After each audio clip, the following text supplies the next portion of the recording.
masuk ke syarat wajib sholat, syarat sah sholat, dan rukun sholat dan waktu sholat. Sebelumnya kita perhatikan dulu apa pengertian dari sholat tersebut. Sholat itu berasal dari bahasa Arab, yaitu as-sholah. Sholat menurut bahasa atau etimologi berarti doa, dan secara terminologi atau istilah yaitu bisa diartikan menurut lahir maupun hakiki. Secara lahiriah, sholat berarti ucapan dan perbuatan yang dimulai dengan takbir dan diakhiri dengan salam, dengan tujuan kita beribadah kepada Allah Subhanahu wa taala menurut syarat-syarat yang telah ditentukan. Adapun secara hakiki, yaitu berhadapan dengan hati atau jiwa kepada Allah secara mendatangkan rasa takut kepadanya dan menumbuhkan jiwa kebesarannya, atau mendahulukan hajat atau keperluan kita kepada Allah melalui perkataan maupun perbuatan. Dari beberapa pengertian di atas dapat disimpulkan bahwa sholat yaitu merupakan ibadah kepada Tuhan, baik berupa perkataan maupun perbuatan yang diawali dengan takbir dan diakhiri dengan salam menurut syarat dan rukun yang telah ditentukan menurut syarat. Hukum sholat bagi setiap muslim yaitu fardu ain, baik laki-laki maupun perempuan, yang tercantum dalam firman Allah Subhanahu wa taala dalam surat An-Nisa ayat 103. Bismillahirrahmanirrahim. Innas sholata kanat 'alal mu'minina kitaban mauquta. Yang artinya sungguh sholat itu adalah kewajiban yang ditentukan waktunya atas orang-orang yang beriman. Tujuan sholat. Sholat dalam agama Islam menempati kedudukan yang tidak dapat ditandingi oleh ibadah lain. Sholat juga merupakan tiang agama. Tujuan dari sholat juga tercantum dalam surat Al-Ankabut ayat 45, yang artinya, dan dirikanlah sholat, sesungguhnya sholat itu mencegah dari perbuatan keji dan mungkar. Syarat-syarat sholat itu dibagi menjadi dua, yaitu syarat wajib dan syarat sah. Syarat wajib sholat itu yaitu syarat yang wajib dipenuhi dan tidak bisa dinego-nego lagi. Untuk pengertian syarat wajib sholat fardu yaitu suatu persyaratan atau ketentuan yang harus ada bagi setiap muslim atau muslimah yang akan mengerjakan sholat. Jika salah satu syarat wajib itu belum ada dan tidak terpenuhi, maka seorang tersebut belum memiliki kewajiban melaksanakannya. Adapun syarat-syarat wajib sholat itu dibagi menjadi tiga, yaitu Islam, balik, dan berakal. Syarat yang pertama yaitu beragama Islam, yaitu setiap orang yang beragama Islam ataupun yang telah memeluk agama Islam wajib melaksanakan sholat. Syarat yang kedua yaitu balik atau dewasa. Seorang yang telah dikatakan balik atau dewasa itu kurang lebih telah memasuki usia 12 tahun sampai 15 tahun, atau bisa bagi yang laki-laki itu ditandai dengan basah dan yang perempuan itu ditandai dengan datang bulan atau menstruasi. Syarat wajib yang ketiga yaitu berakal, karena sholat itu merupakan hubungan manusia dengan Allah, jadi bagi yang sehat akalnya diwajibkan mengerjakan sholat, dan sebaliknya yang tidak sehat akalnya atau yang gila tidak diwajibkan melaksanakan sholat. Kemudian syarat sah sholat. Syarat sah sholat itu adalah ketentuan atau syarat yang harus dilakukan atau harus ada bagi setiap muslim atau muslimah yang akan mengerjakan sholat wajib lima waktu agar sholat tersebut menjadi sah. Syarat sah sholat itu dibagi menjadi 5 macam. Yang pertama yaitu masuk waktu sholat. Sholat adalah ibadah yang sudah ditentukan waktunya sebagaimana firman Allah Subhanahu wa taala dalam surat An-Nisa ayat 103, yang artinya, maka apabila kamu telah menyelesaikan sholat, ingatlah Allah di waktu berdiri, di waktu duduk, dan di waktu berbaring. Kemudian apabila kamu telah merasa aman, maka dirikanlah sholat itu. Sesungguhnya sholat itu adalah fardu yang ditentukan waktunya atas orang-orang yang beriman. Yang kedua yaitu suci dari hadas besar dan kecil.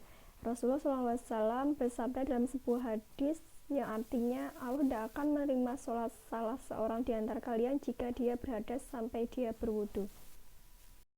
Yang ketiga yaitu suci badan, tempat, dan pakaian.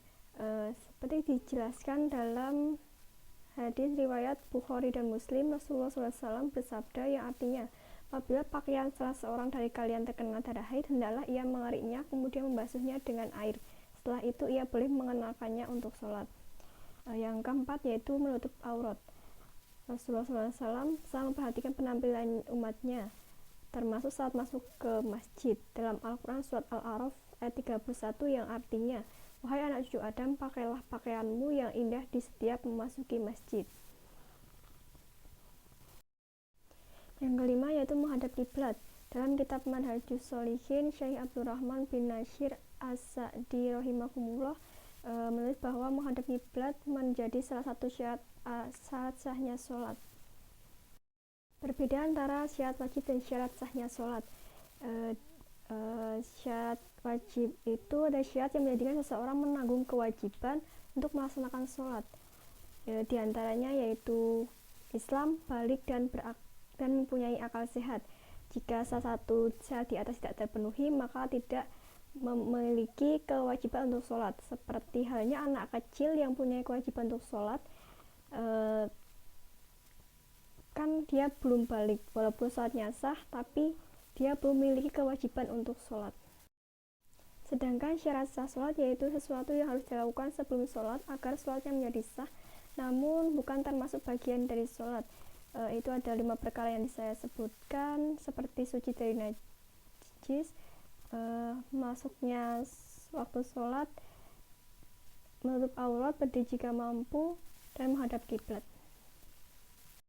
Kemudian rukun sholat. Sholat punya rukun yang harus dilakukan sesuai aturan dan ketentuannya, sehingga apabila tertinggal salah satu darinya, maka sholat tersebut dianggap tidak syah menurut syara. Yang pertama yaitu niat. Pun bacaan sholat wajib yaitu yang pertama niat sholat subuh. Usolli fardhu subhi rakaataini mustaqbilal qiblati adaan bila sendiri atau makmumal bila menjadi makmum atau imamal jika menjadi imam lillahi ta'ala, dan seterusnya. Yang kedua yaitu takbiratul ihram. Takbiratul ihram dilakukan dengan membaca lafaz Allahu Akbar. Yang ketiga yaitu berdiri pada saat mengerjakan sholat fardu. Hukum berdiri pada saat mengerjakan sholat fardu yaitu wajib berdasarkan sabda Rasulullah SAW yang artinya dari Imran bin Husain radhiyallahu anha berkata, aku menderita ambeien, lalu aku bertanya kepada Nabi Muhammad SAW mengenai cara mengerjakan sholat yang harus dilakukan. Nabi bersabda, sholatlah dalam keadaan berdiri jika engkau mampu, laksanakan dalam keadaan duduk jika engkau mampu, dan kerjakanlah dalam keadaan berbaring. Hadis riwayat Bukhari. Selanjutnya yaitu membaca surat Al-Fatihah. Ada beberapa hadis sahih yang menyatakan bahwa kewajiban membaca Al-Fatihah pada setiap rakaat, baik pada melaksanakan sholat fardu maupun sholat sunnah, itu hukumnya wajib. Adapun bacaan dari surat Al-Fatihah yaitu Bismillahirrahmanirrahim, Alhamdulillahirabbil alamin, Arrahmanirrahim, Maliki yaumiddin, Iyyaka na'budu wa iyyaka nasta'in, ihdinas siratal mustaqim, siratal ladzina an'amta 'alaihim ghairil maghdubi 'alaihim waladdallin. Amin.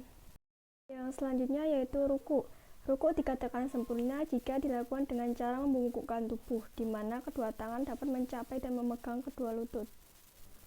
Begitu pentingnya ruku membuat orang yang melaksanakan sholat tanpa ruku akan dianggap tidak sah. Ini menjadi rukun dari sholat. Gerakan ruku adalah membungkukkan tubuh bagian atas atau punggung hingga membentuk sudut 90 derajat dengan bagian bawah atau kaki tangan menopang tubuh atas dengan berpegangan pada lutut. Bacaan dari ruku seperti Subhanal Rabbiyal Azimi wa bihamdi. Syarat rukun sholat yang selanjutnya yaitu iktidal dengan tumakninah. Iktidal adalah rukun sholat setelah ruku. Iktidal adalah berdiri sempurna setelah melaksanakan ruku dan sebelum melakukan sujud. Kedua tangan berada lurus di sisi kanan dan kiri tubuh dalam kondisi diam dan tidak bergerak-gerak. Berdiri iktidal harus dilakukan dengan lurus sempurna. Beberapa orang yang melakukan sholat dengan terburu-buru dan tidak melakukan iktidal sempurna dianggap tidak sah sholatnya. Oleh sebab itu, lakukan iktidal dengan berdiri sempurna untuk memenuhi rukun sholat. Setelah ruku, bangkit dan tegak dan mengangkat kedua tangan setinggi telinga bagi yang laki-laki dan dada bagi perempuan sambil membaca Sami Allahu liman hamidah. Kemudian dilanjutkan dengan membaca Rabbana lakal hamdu mil'us samawati wa mil'ul ardi wa mil'u ma syi'ta min syai'in ba'du. Yang selanjutnya yaitu sujud 2 kali setiap rakaat dengan tumakninah. Rukun sholat yang selanjutnya adalah sujud. Posisi sujud juga harus sempurna dan tepat. Ada 7 bagian yang harus menempel sepenuhnya di lantai ketika kita melakukan sujud. Di antaranya wajah, yaitu dahi dan hidung. Kedua, telapak tangan kanan, telapak tangan kiri, lutut kanan, lutut kiri, ujung telapak kaki kanan, dan ujung telapak kaki kiri. 7 bagian tubuh ini harus sempurna dan tidak boleh ada satupun yang terlewatkan. Punggung dalam posisi lurus dan tidak melengkung. Perut tidak boleh menempel pada paha. Semua posisi di atas harus benar-benar tepat agar supaya sholat yang dilakukan menjadi sah. Kemudian membaca Subhana rabbiyal a'la wa bihamdihi sebanyak 3 kali. Kemudian yaitu duduk di antara 2 sujud dengan tumakninah. Rukun selanjutnya adalah duduk di antara 2 sujud setelah bangkit dari sujud. Duduk ini disebut duduk iftirasi. Duduk di antara 2 sujud dilakukan dengan menyilangkan kaki kiri di bawah tubuh, sedangkan kaki kanan berada di kanan tubuh dan menempelkan ujung kaki kanan pada lantai. Setelah itu membaca Rabbighfirli warhamni wajburni warfa'ni warzuqni wahdini wa'afini wa'fu'anni. Kemudian yaitu tasyahud awal dengan tumakninah. Tasyahud awal dilakukan pada rakaat kedua. Setelah sujud yang kedua, posisi tasyahud awal yaitu dengan sikap kaki tegak dan kaki kiri diduduki sambil membaca At-tahiyatul mubarakatus sholawatut thayyibatu lillah. Assalamualaikum ayyuhan nabiyyu wa rahmatullahi wa barakatuh. Assalamu alayna wa ala ibadillahis sholihin. Asyhadu alla ilaha illallah wa asyhadu anna muhammadar rasulullah. Allahumma sholli ala sayyidina Muhammad. Selanjutnya yaitu duduk pada tasyahud akhir dengan tumakninah. Duduk tasyahud yaitu posisi duduk di akhir ibadah salat saat membaca tasyahud akhir atau tahiyat akhir. Duduk tasyahud akhir disebut juga dengan duduk tawaf.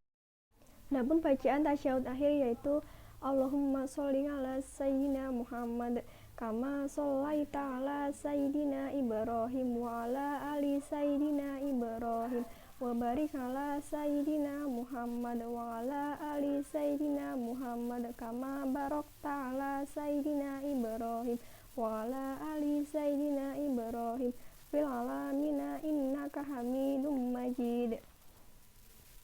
Selanjutnya yaitu selawat kepada Nabi Muhammad SAW setelah tasyahud akhir.